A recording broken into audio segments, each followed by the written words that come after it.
The customer brings in a Toyota Tundra from 2006. Came from Indiana. He's put a lot of work into it. There's new calipers, he's done the back brakes, transfer case actuator's been changed because he's been having some trouble with the four-wheel drive. But that's not really his big problem.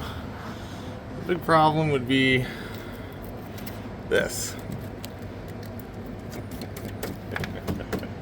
And it's not just there, it's like The whole it's everywhere. look at the frame is separated. Oh man, that thing is just You gone. got layers upon layers.